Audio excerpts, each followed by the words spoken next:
إن الله وملائكته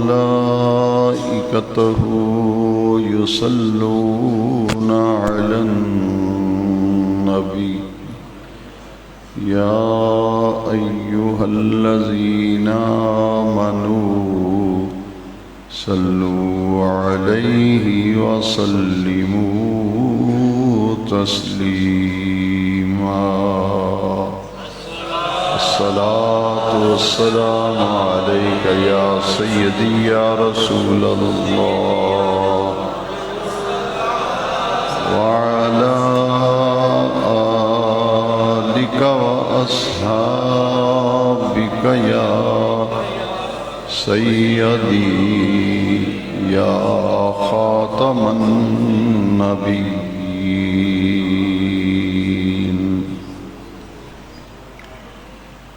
معزز و محترم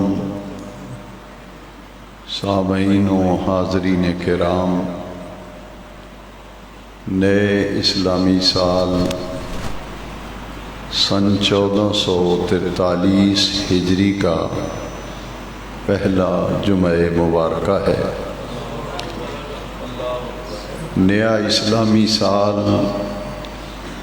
اہل اسلام کے لیے، عالم اسلام کے لیے اللہ تبارک و تعالی سلامتی، عافیت اور امن کا سال بنائے، اور اللہ رب العزت اس نئے آنے والے اسلامی سال میں امت مسلمہ کو غلبہ دین حق کے لیے عملی جد و جہد کرنے کی توفیق مرحمت فرمائے۔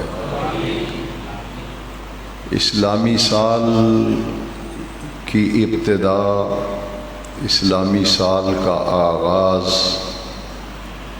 ماہ محرم الحرام شریف سے ہوتا ہے۔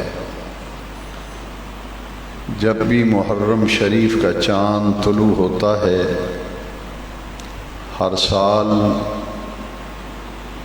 تاریخ اسلام میں پیش آنے والے ایک عظیم واقعہ اور ایک عظیم سانحہ کی یادیں دلوں میں تازہ ہوتی ہیں۔ اہل بیت اطہار نے نواسہ رسول، جگر گوشائے بطول، راقب دوش مصطفیٰ، امام عالی مرتبت، امام عالی وقار، سیدنا امام حسین رضی اللہ تعالی عنہ نے ملک عراق کے ایک مقام کربلا پر دین حق کی سربلندی کے لیے اور خلافت اسلامیہ کی سالمیت و بقا کے لیے وہ لازوال قربانیاں پیش کیں، وہ عظیم شہادتیں پیش آئیں، جن کی بدولت آج دین کی نعمت، ایمان کی نعمت، اسلام جیسا عظیم اور پیارا دین اس دنیا میں موجود ہے۔ یہ ان قربانیوں کا نتیجہ ہے جو امام عالی وقار، سید الشہداء، نواسہ رسول، سیدنا امام حسین رضی اللہ تعالیٰ عنہ نے جو عظیم قربانیاں پیش کیں، ان کا نتیجہ ہے کہ آج ہمارے پاس ایمان، اسلام، قرآن کی نعمتیں موجود ہیں۔ نبی کریم علیہ السلام کے وصال مبارک کے بعد وہ سلطنت اسلامیہ خدا کی زمین پر پہلی سلطنت جو دین کی بنیاد پر قائم کی گئی، وہ میرے نبی کریم صلی اللہ علیہ وسلم نے اس عمارت کو قائم کیا۔ آپ کے وصال مبارک کے بعد نظام خلافت کو چلانے کے لیے پہلے خلیفہ راشد حضرت ابو بکر صدیق ہیں رضی اللہ تعالیٰ عنہ، ان کے دور خلافت کے بعد خلیفہ ثانی حضرت عمر فاروق اعظم ہیں رضی اللہ تعالیٰ عنہ، جن کے دور خلافت میں فتوحات اسلامیہ کا دائرہ بہت وسیع ہوا اور ان کے دور خلافت میں 30 ملک فتح کیے گئے۔ ایران فتح کیا گیا، روم کی سلطنت پاش پاش ہوئی، مصر و شام، یہ سارے علاقے سلطنت اسلامیہ کے زیر نگیں آئے اور 22,55,000 مربع میل پر حضرت عمر فاروق اعظم نے اسلامی سلطنت کو قائم کیا۔ اور پھر ان کے بعد حضرت سیدنا عثمان غنی ذی النورین رضی اللہ تعالیٰ عنہ، شہادت فاروق اعظم کے بعد آپ نے خلافت اسلامیہ کا اور خلافت علی منہاج نبوت کا سارا نظام سنبھالا، اور ان کے دور خلافت کے پہلے 10 سال میں بڑی عظیم فتوحات ہوئیں، اور آپ کے دور خلافت کے آخری 2 سالوں میں یہودیوں نے ایک سازش کی اور ابن سبا نامی ایک شخص جس نے منافقت کا لبادہ اوڑھا اور وہ یہودی النسل تھا، اسلام کو کھوکھلا کرنے کے لیے اور دین اسلام کی وہ عمارت جو خلافت کی صورت میں حضور نے قائم کی تھی اور سلطنت مدینہ کی بنیاد رکھی تھی، اس کو اندر سے کھوکھلا کرنے کے لیے ابن سبا نے منافقت کا لبادہ اوڑھا اور بظاہر مسلمان ہو کر مسلمانوں کی صفوں میں شامل ہو گیا۔ اس کی سازشوں کے نتیجے میں آخری 2 سال جو ہیں حضرت عثمان غنی کے دور خلافت کے، وہ سازشوں میں ہی گزر گئے اور نتیجتاً حضرت عثمان غنی ذی النورین رضی اللہ تعالیٰ عنہ کو شہید کر دیا گیا۔ آپ کی شہادت کے بعد سیدنا امیر المومنین حضرت سیدنا علی المرتضیٰ کرم اللہ تعالی وجہ الکریم اسد اللہ الغالب، آپ نے نظام خلافت میں سے 4تھا خلیفہ ہونے کا اعزاز پایا، اور خلافت اسلامیہ کو سنبھالنے کے لیے حضرت سیدنا علی المرتضیٰ رضی اللہ تعالی عنہ نے اہل مدینہ کی خواہش پر، ان کے اصرار پر خلیفہ بننا قبول فرمایا۔ آپ کا دور خلافت کم و بیش 5 سال پر محیط ہے۔ ابن سبا جو مصر سے بلوائی لے کے آیا تھا اور اسلام کے اندر داخل ہوا، کلمہ پڑھ کر مسلمانوں کی صفوں میں شامل ہوا، لیکن وہ در حقیقت منافق تھا اور ایک سازش کے تحت مسلمانوں کی صفوں میں شامل ہوا تھا۔ اس نے سازشوں کا اس قدر جال بچھایا کہ حضرت سیدنا علی المرتضیٰ کرم اللہ تعالی وجہ الکریم کے دور خلافت میں بڑی سازشیں کی، نتیجتاً آپ کو دارالخلافہ جو ہے وہ مدینہ منورہ سے کوفہ منتقل کرنا پڑا، اور آپ کے دور خلافت میں جو جنگیں ہوئیں ان میں سے تقریباً کم و بیش 1 لاکھ کے قریب افراد جو ہے انہوں نے اپنی جانیں پیش کی تھی۔ یہ ایک سازش تھی کہ مسلمانوں کو لڑایا جائے، ان میں گروہ بندی کی جائے، اس 5 سالہ دور خلافت میں پھر عبد الرحمن ابن ملجم جو ہے اس نے حضرت سیدنا علی المرتضیٰ کرم اللہ تعالی وجہ الکریم کو شہید کیا، اور یہ ایک خارجیوں کا گروہ پیدا ہو گیا تھا جو حضرت علی المرتضیٰ رضی اللہ تعالیٰ عنہ سے بغض رکھتا تھا، اور اہل بیت اطہار سے عداوت و دشمنی اس کا بیان کیا جاتا ہے، تصور کیا جاتا ہے، جن میں حضرت سیدنا ابو بکر صدیق پہلے خلیفہ راشد، حضرت عمر فاروق دوسرے خلیفہ راشد، حضرت عثمان غنی ذی النورین تیسرے خلیفہ راشد، اور چوتھے خلیفہ راشد امیر المومنین سیدنا علی المرتضیٰ کرم اللہ تعالی وجہ الکریم کیے جائیں تو پھر 30 سال مکمل ہوتے ہیں۔ اہل سنت و جماعت کا یہ عقیدہ ہے اور نظریہ اور سوچ ہے کہ 5 خلفائے راشدین ہیں، کیونکہ وہ 30 سال پورے ہوتے ہیں حضرت سیدنا امام حسن مجتبیٰ پر رضی اللہ تعالیٰ۔ 6 مہینے کی خلافت کے بعد میرے آقا کریم کی وہ پیش گوئی ثابت ہوئی، سچی ثابت ہوئی۔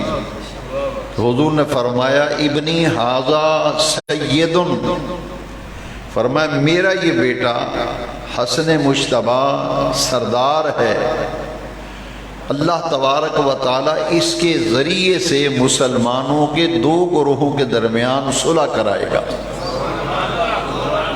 تو امام حسن مجتبیٰ رضی اللہ تعالیٰ عنہ نے مسلمانوں کے 2 گروہوں کے درمیان جو جنگ و جدال ہونا تھا اس کی خاطر خلافت سے دستبردار ہو گئے، اور 2 مسلمانوں کے درمیان آپ نے صلح کرا دی۔ امام حسن مجتبیٰ رضی اللہ عنہ کے خلافت سے دستبردار ہونے کے بعد پھر اسلام میں خلافت ختم ہو گئی، پھر ملوکیت آ گئی۔ امیر معاویہ یہ 20 سال جو ہے ان کا دور حکومت ہے، 20 سال کم و بیش۔ امام حسن مجتبیٰ کے بعد 20 سال حکومت کی امیر معاویہ رضی اللہ تعالیٰ عنہ۔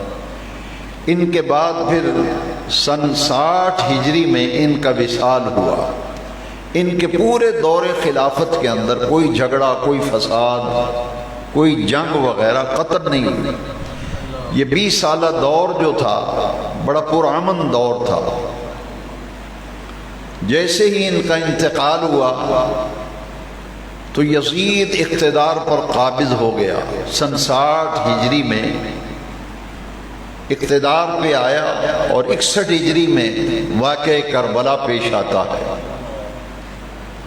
یزید کے بارے میں یہ جان لیجئے کہ میرے آقا کریم علیہ السلام کی ایک حدیث شریف ہے کہ میرے بعد بنو امیہ میں سے ایک شخص جس کا نام یزید ہوگا وہ میری سنت کو تبدیل کر دے گا،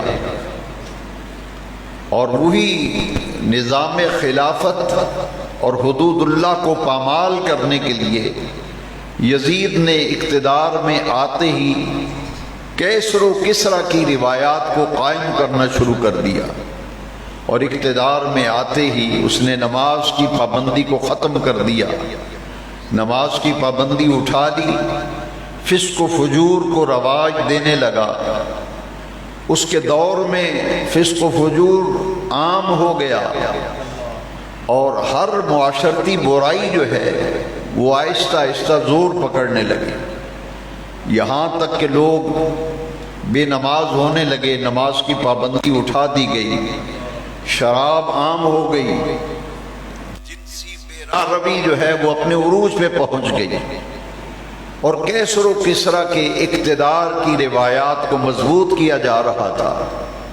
ان حالات میں 4 شخصیات ایسی تھیں۔ یزید یہ سمجھتا تھا کہ اگر میں کیسر و کسرا کی روایات کو قائم کر رہا ہوں اور خلافت اسلامیہ جسے حضور نے قائم کیا تھا ابو بکر و عمر و عثمان و علی اور حسن مجتبی جس کی آبیاری کر چکے تھے، اس کو تہہ و بالا کرنے کے لیے یزید نے پوری منصوبہ بندی کر لی، اور ملوکیت اپنے زور پہ تھی، بادشاہت عروج پہ تھی، حدود اللہ کو پامال کیے جانے لگا، شراب عام ہو گئی، زناکاری، جوا بازی اور دیگر معاشرتی برائیاں اس کے اقتدار میں آتے ہی زور پکڑنے لگی۔ ایسے وقت میں 4 شخصیتیں تھیں جن سے یزید خطرہ محسوس کرتا تھا کہ اگر یہ لوگ میرے مقابلے میں آتے ہیں یا میری گرفت اور پکڑ کرتے ہیں اور میری ان خامیوں کی نشاندہی کرتے ہیں تو میرے لیے یہ 4 شخصیتیں بہت بڑا خطرہ ہوں گی۔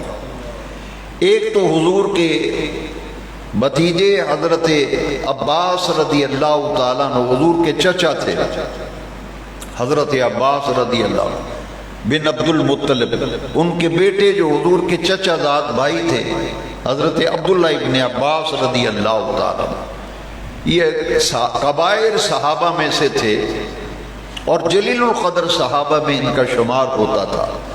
یزید ان سے بڑا خطرہ محسوس کرتا تھا کہ ان تمام خامیوں اور برائیوں پر جو خلافت کو ملوکیت میں تو بدل دیا گیا تھا 20 سال پہلے، اب اس کی آبیاری جو کی جا رہی ہے کہ کیسر و کسریٰ کی بادشاہت کی روایتیں قائم کی جا رہی ہیں، ان میں حضرت عبداللہ ابن عباس تھے رضی اللہ تعالیٰ عنہ، حضرت عبداللہ ابن عمر تھے رضی اللہ تعالیٰ عنہ، اور حضرت عبداللہ بن زبیر تھے رضی اللہ تعالیٰ عنہ۔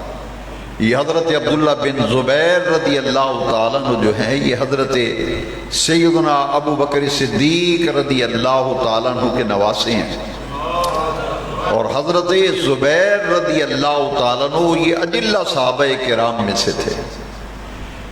ان سے بڑا خطرہ محسوس کرتا تھا یزید۔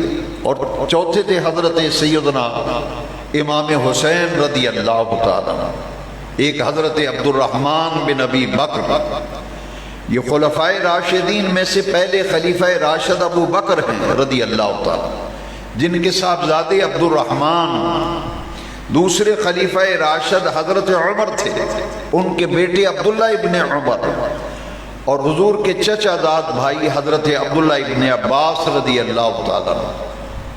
یہ 3 شخصیات وہ تھیں جنہوں نے ڈائریکٹ اور براہ راست نبی کریم علیہ السلام سے تربیت پائی تھی، اور یہ حضور کے فیض یافتہ تھے۔ صحابہ کرام سن 60 ہجری میں اجلہ صحابہ کرام کی اکثریت جو ہے وہ دنیا سے وفات پا چکی تھی۔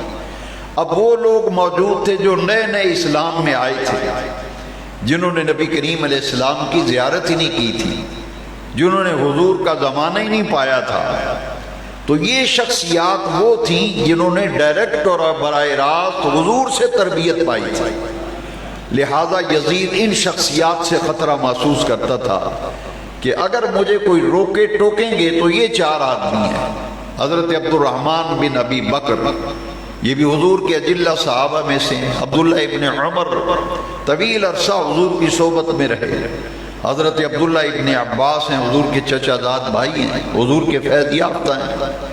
تو یہ لوگ وہ تھے جنہوں نے خلافت علی منہاج نبوت کا دور دیکھا تھا، اسلامی اقدار کو سمجھتے تھے، لہذا حضرت عبد الرحمن بن ابی بکر تو انتقال کر گئے، باقی یہ 3 شخصیات تھیں۔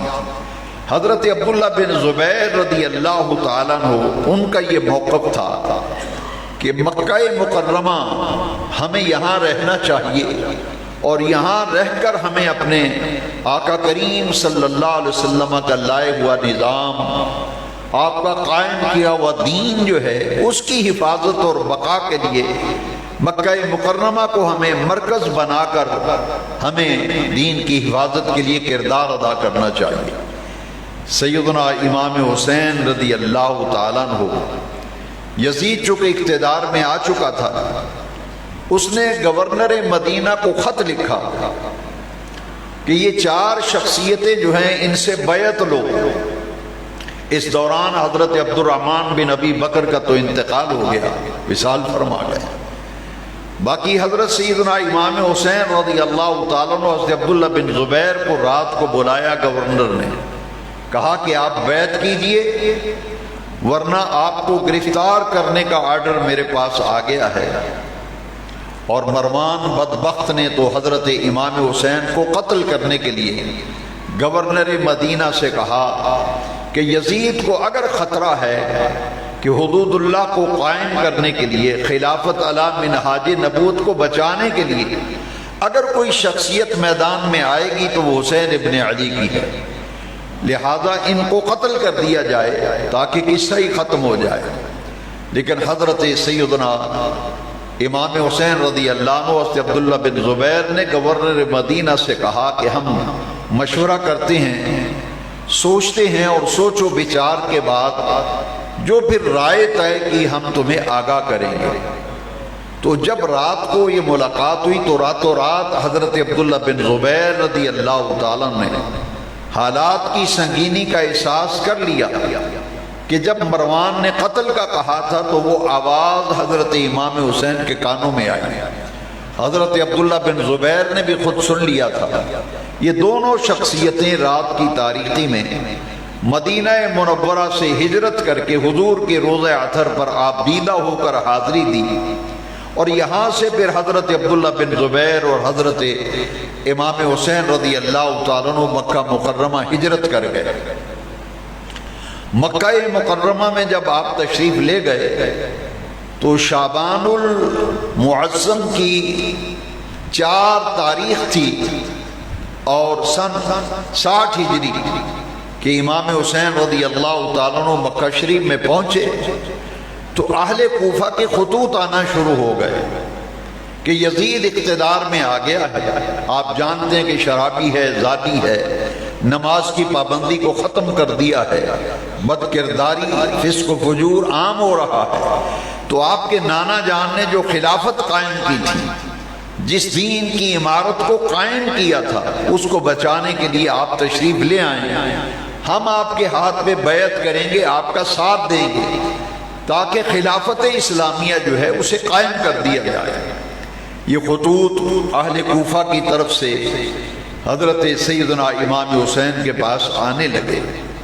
جب بہت سارے خطوط جمع ہو گئے تو حضرت سیدنا امام حسین رضی اللہ عنہ نے فیصلہ کیا کہ اب میں کوفہ جاتا ہوں، جو لوگ میرا ساتھ دیں گے اور بیعت کریں گے ان کے ساتھ مل کر خلافت اسلامیہ کو قائم کیا جائے گا، اور دین کو جو پامال کیا جا رہا ہے، دین کو پامالی سے بچایا جائے گا۔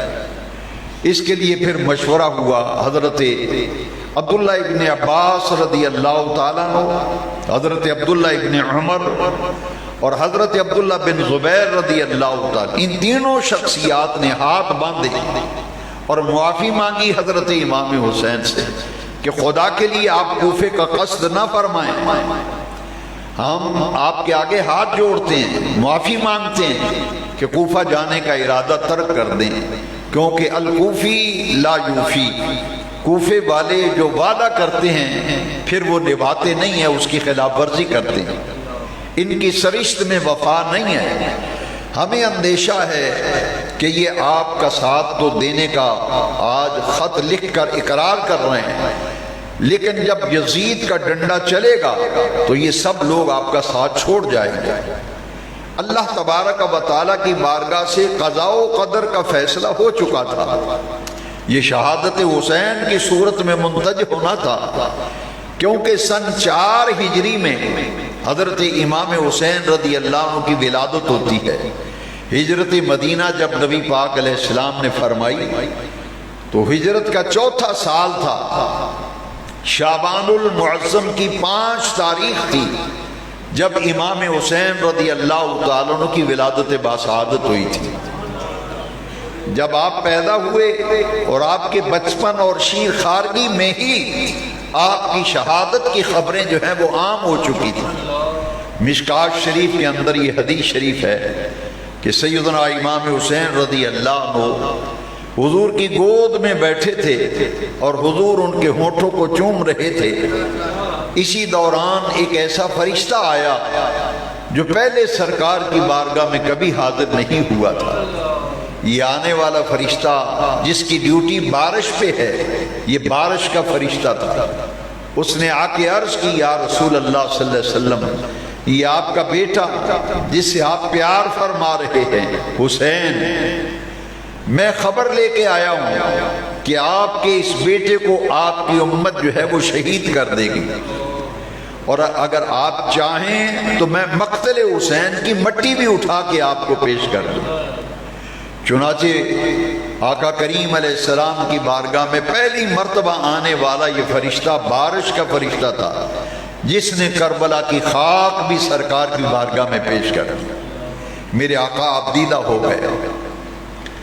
پھر کچھ دنوں کے بعد میرے آقا کریم علیہ السلام کی گود میں حسین کھیل رہے تھے کہ آنکھوں میں آنسو روا تھے۔ صحابہ نے پوچھا، آقا ہم آپ کی آنکھوں میں آنسو دیکھ رہے ہیں، یہ وجہ کیا ہے؟ حسین گود میں ہیں، آپ ان سے لاڈ کر رہے ہیں، پیار کر رہے ہیں، شفقت فرما رہے ہیں، تو آنسوؤں کا آنا یہ کیسا ہے؟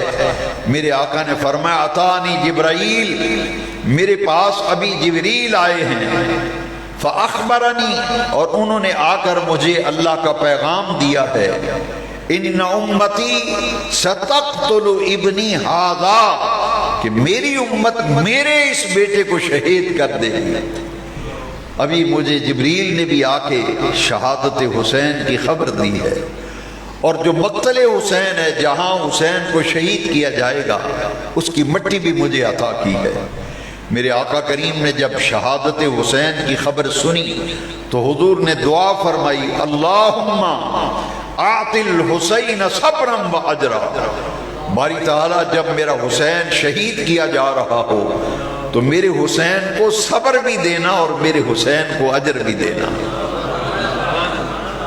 قضاء و قدر کا قلم چل چکا تھا، ہوتا وہی ہے جو اللہ تبارک و تعالیٰ کو منظور ہو۔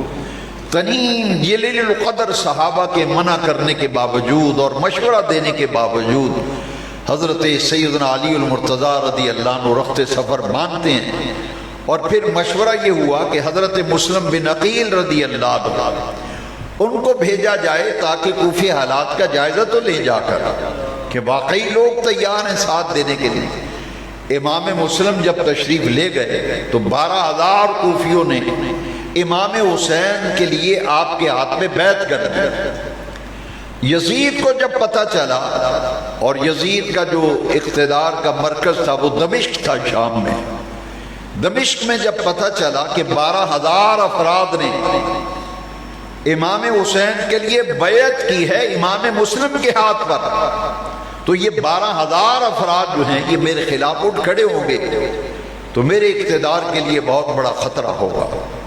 سیدنا امام حسین رضی اللہ تعالیٰ عنہ مکہ شریف میں ہیں، امام مسلم کوفہ میں ہیں، 12,000 افراد بیعت کر چکے ہیں۔ تو کوفے کے جو گورنر تھے وہ صحابی رسول تھے حضرت نعمان بن بشیر رضی اللہ تعالیٰ عنہ۔ یزید نے دیکھا یہ تو محب اہل بیت ہیں اور یہ ڈائریکٹ اور براہ راست حضور کے فیض یافتہ ہے، یہ تو تعرض نہیں کریں گے حسین ابن علی سے۔ تو اس نے پہلا قدم یہ اٹھایا کہ حضرت نعمان بن بشیر کو معزول کر دیا، اور ان کی جگہ ایک بڑا ظالم جابر اور جلاد قسم کا سخت دل اور شکی قلب ابن زیاد تھا، جس کو کوفے کا گورنر بنا دیا تھا۔ یہ بڑا سخت گیر اور سخت مزاج اور متشدد تھا۔ عبید اللہ بن زیاد جب کوفے کا گورنر بنا تو راتوں رات کوفے میں داخل ہو گیا، اور گورنر ہاؤس جو ہے اس پر جا کر اس نے اپنی گورنری کا وہ لیٹر جو تھا یزید کی طرف سے دیا گیا، وہ لوگوں کو بتایا کہ نعمان بن بشیر معزول ہو گئے، ان کی جگہ میں گورنر بن کے آیا ہوں۔ اس نے کہا کہ سنو، مجھے پتہ چلا ہے کہ 12,000 افراد امام حسین کے لیے مسلم بن عقیل کے ہاتھ پہ بیعت کر چکے ہیں، تو میں یہ کہنا چاہتا ہوں کہ اس بیعت کو توڑ دو، ورنہ یہ ہوگا کہ تم 12,000 لوگوں کو جمع کر کے تمہاری گردنیں کاٹ دی جائیں گی۔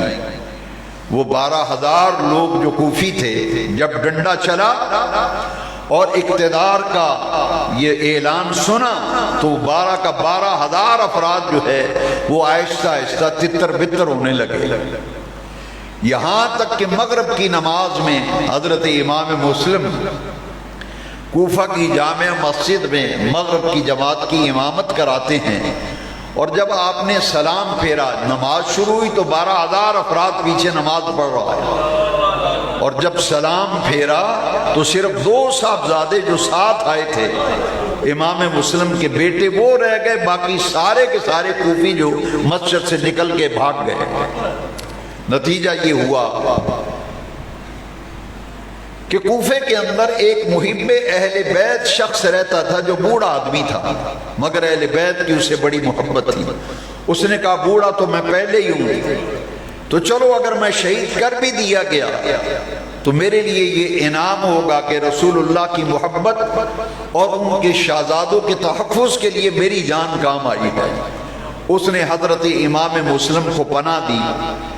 آپ نے فرمایا کہ میں مدینے کا مسافر ہوں، مجھے اب کوئی پناہ دے دو، لیکن سب نے اپنے دروازے، وہ 12,000 لوگ جو بیعت کر رہے تھے، اقتدار کا ڈنڈا جب چڑھا تو 12,000 بیعت توڑ کر دروازوں کو بند کر لیتا۔ البتہ وہ ہانی نامی میرے آقا کریم علیہ السلام کی سچی محبت اور اہل بیت کا محب تھا، وہ اپنے گھر لے گیا حضرت امام مسلم کو، اور پولیس والوں کو جب خبر ہوئی، وہی لوگ جو بیعت اور مرید تھے اور بیعت کی تھی، انہوں میں سے کچھ لوگوں نے گورنمنٹ کا ڈنڈا چڑھنے کے بعد جا کے بتایا کہ مسلم ہانی کے گھر میں چھپے ہوئے ہیں۔ جب گرفتار کرنے کے لیے پولیس آئی تو حضرت امام مسلم نے اس میں مزاحمت ہوئی۔ جب ہانی نے مزاحمت کی تو ہانی تو شہید ہو گئے، البتہ امام مسلم گرفتار کر لیے گئے، اور آپ کو کوفے کے دارالامارات کی چھت پر لے جا کر لوگوں کو بلایا گیا اور اعلان عام کر کے حضرت امام مسلم کو شہید کر کے چھت سے زمین پہ پھینک دیا گیا۔ آپ کی شہادت واقع ہو گئی، لیکن شہید ہونے سے پہلے آپ نے یہ وہ 12,000 جو لوگ تھے بیعت کرنے والے، ان میں سے اکثر لوگ تماشا دیکھنے کے لیے جمع ہو گئے تھے۔ آپ نے فرمایا ایک کام کرو، کوئی جا کر امام حسین کو اطلاع کر دے کہ آپ خدا کے لیے کوفہ تشریف نہ لائیں۔ کوفے والوں نے بے وفائی کی ہے اور بلا کر بیعت کو توڑ دیا ہے، ساتھ بھی چھوڑ دیا ہے، اور مجھے شہید کرنے کے لیے اقدام کرنے والے ہیں، لہذا میری یہ التجا ہے کہ اب آپ کوفہ تشریف نہ لائیں۔ لیکن حضرت سیدنا امام حسین رضی اللہ عنہ تو چل پڑے تھے۔ شعبان المعظم کی 5 تاریخ کو اور سن 60 ہجری کو آپ مکے سے کوفہ کی طرف روانہ ہو چکے تھے۔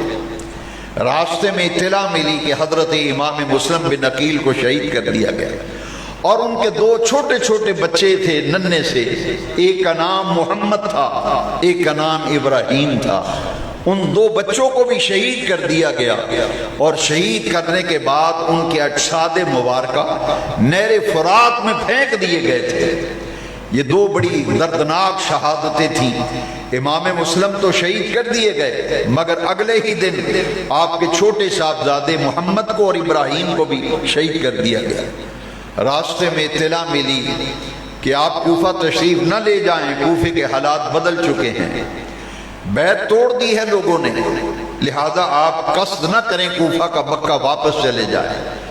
لیکن حضرت امام مسلم بن عقیل کے بیٹے جو امام حسین کے ساتھ آئے تھے مکہ سے، انہوں نے کہا کہ ہم تو قصاص لیے بغیر نہیں جائیں گے، ہمارے باپ کو شہید کر دیا گیا ہے، اب ہم قصاص لیں گے۔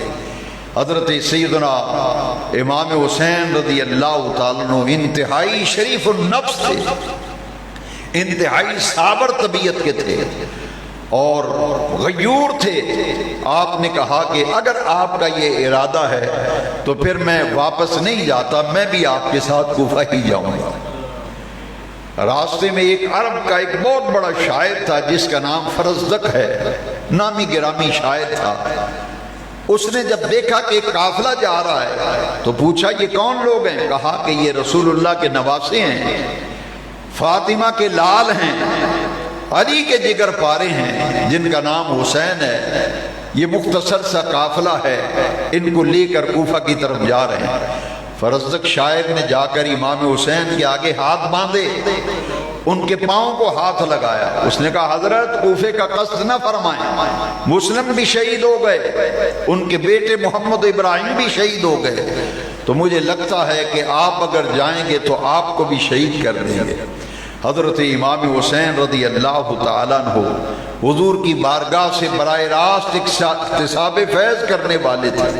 اگر حضرت سیدنا اسماعیل کی قربانی منع کے اندر ہوئی تھی تو ڈاکٹر اقبال نے کہا تھا کہ یہ فیضان نظر تھا یا کہ مکتب کی کرامت تھی، سکھائے کس نے اسماعیل کو آداب فرزندی۔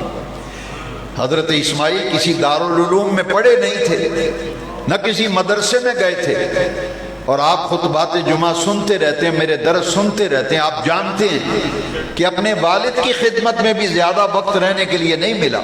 حضرت ابراہیم علیہ السلام تو شام میں رہتے تھے، تو اور یہ حضرت اسماعیل مکے میں رہتے تھے۔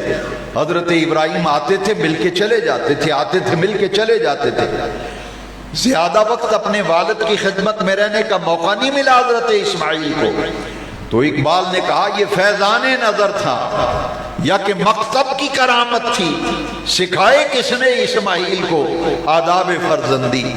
جب خواب کا ذکر کیا تھا نا تو کہا یا ابت افعل ما تؤمر ستجدنی انشاءاللہ من الصابرین۔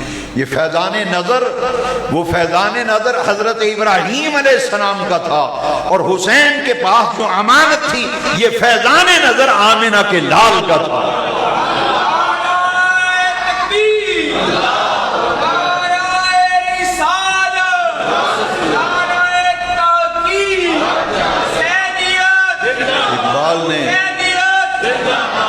ڈاکٹر اقبال نے اشارے میں بات سمجھا دیا۔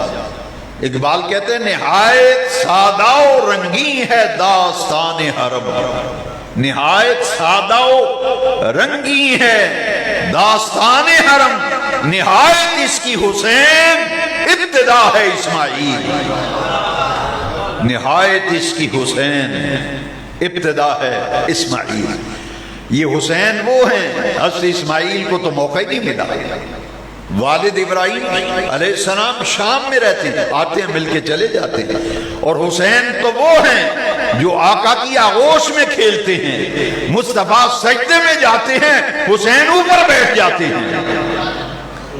حضور سجدے میں ہیں، حسین کمسے نے کھیلتے کھیلتے آئے، چھلانگ لگا کر اوپر بیٹھ گئے۔ آسمان سے جبریل اتر آئے، آقا رب العزت جل جلالہ عم نوالہ کا حکم ہے جب تک حسین خود نیچے نہ اتریں آپ نے سجدے سے سر نہیں اٹھانا۔ یہ تو حضور کی آغوش میں پلنے والے ہیں، حضور کے کندھوں پہ سواری کرنے والے ہیں، حضور کی زلفوں سے کھیلنے والے ہیں، حضور کا لعاب دہن چوسنے والے ہیں، اور شب و روز حضور کی آغوش میں پرورش پائی۔ وہ فیضان نظر حضرت ابراہیم کا تھا، یہ فیضان نظر سید المرسلین کا تھا۔ اب ان کے فیض یافتہ و تربیت یافتہ پھر حضور کی زبان سے سن چکے تھے، ان امتی ستقتل ابنی ھذا، میری امت میرے اس بیٹے کو شہید کر دے گی، اور یہ دعا نہیں کی یا اللہ میرا بیٹا حسین بچنے سے، شہادت سے بچ جائے، یا اللہ اس کو بچا لے۔ نہ اسماعیل علیہ السلام کے بچنے کی دعا حضرت ابراہیم نے کی، نہ میرے آقا نے دعا حسین کے بچنے کی کی۔ یہ آزمائش و ابتلا، وہ بھی آزمائش و ابتلا۔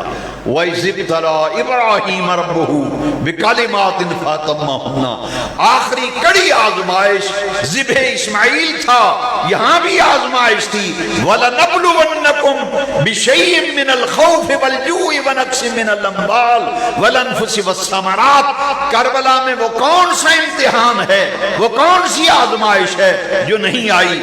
سورہ بقرہ میں اللہ تعالیٰ نے فرمایا البتہ ہم تمہیں ضرور آزمائیں گے، ہم نے تو ابراہیم کو بھی آزمایا تھا، کڑی آزمائش میں سے آخری آزمائش ذبح اسماعیل تھا۔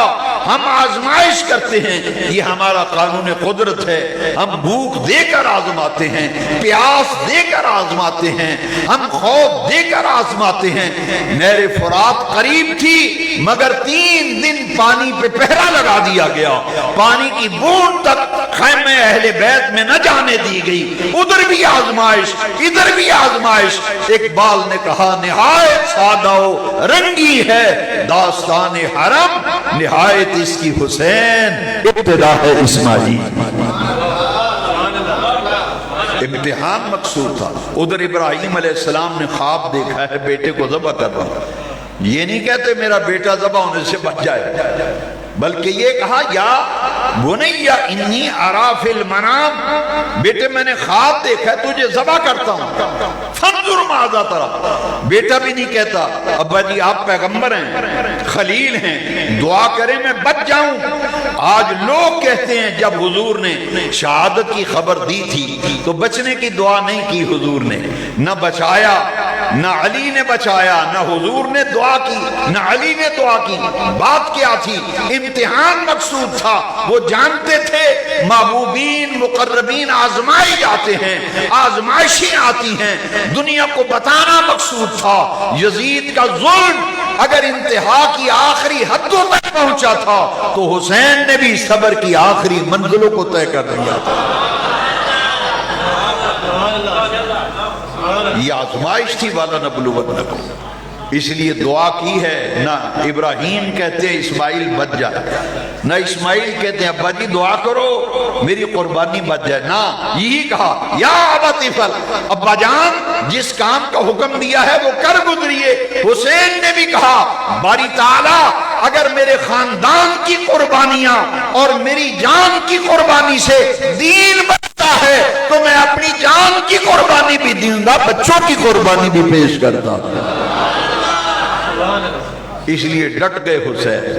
حضور نے دعا مانگی، قتل حسین کی خبر دی اور ساتھ یہ بھی بتایا، دعا مانگی یا اللہ جب حسین کے قتل کا وقت آئے، شہادت کا وقت آئے، آزمائش کا وقت آئے، اللہم اعطل حسین صبرا واجرا، یا اللہ ان نازک گھڑیوں میں، آزمائش کے لمحوں میں میرے حسین کو صبر بھی دینا، میرے حسین کو اجر بھی عطا فرمانا۔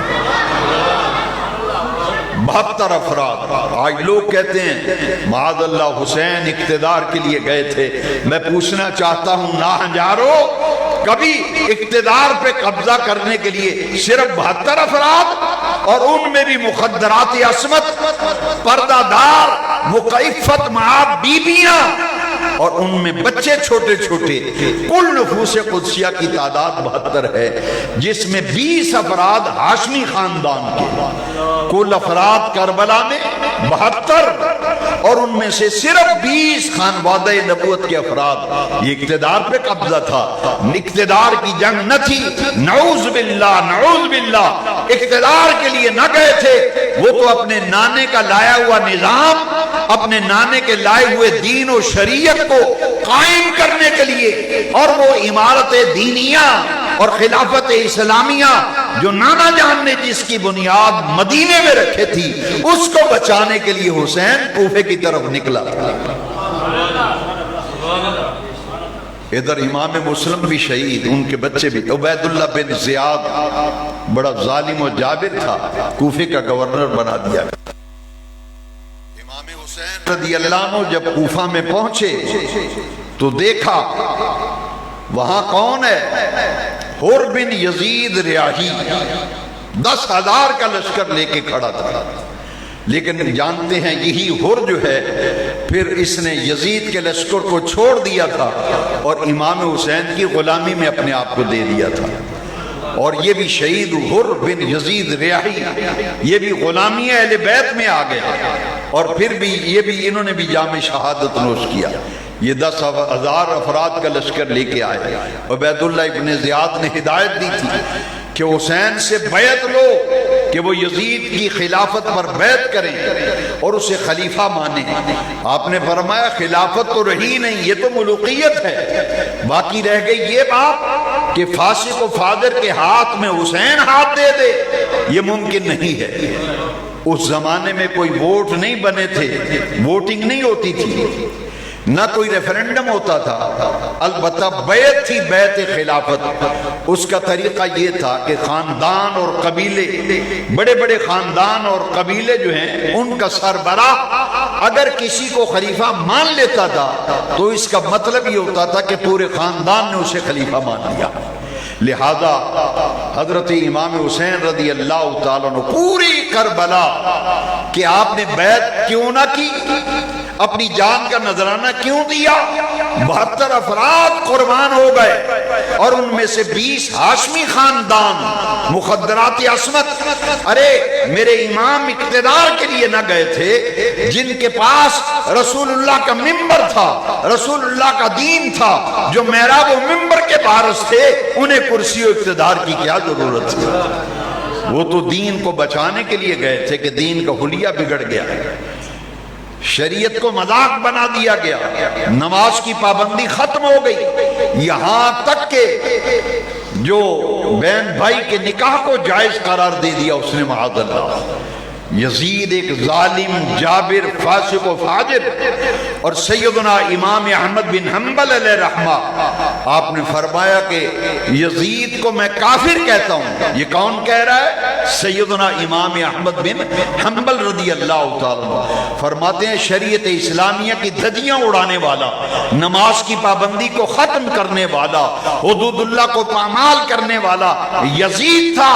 حسین اس لیے آئے تھے کہ یزید کا اقتدار دین کے لیے خطرہ ہے اور دین کی تباہی و بربادی کے لیے ہر ہتھ گنڈا استعمال کر رہا ہے۔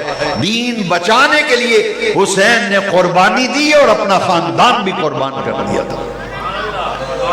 حضرت خواجہ غریب نواز خواجہ معین الدین اجمیری رضی اللہ تعالیٰ نے پورے کربلا کا نقشہ بیان کیا کہ یہ شہادتیں کیوں ہوئیں، حسین اور ان کا خاندان کیوں شہید کیا گیا۔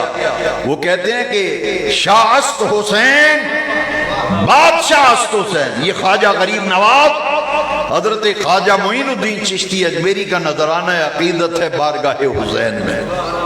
شاہ است حسین، بادشاہ است حسین، دین است حسین، دین پناہ است حسین، سرداد نداد دست در دست یزید حقا کے بنا لا الہ است حسین۔ یزید کے ہاتھوں میں ہاتھ تو نہ دیا، البتہ اپنا سر دے کر نانا جان کے دین کو بچا دیا تھا۔ یہ ہے حسین جن کی 10 محرم کی شہادت کی یادیں چاند نظر آتے ہی تازہ ہوتی ہیں۔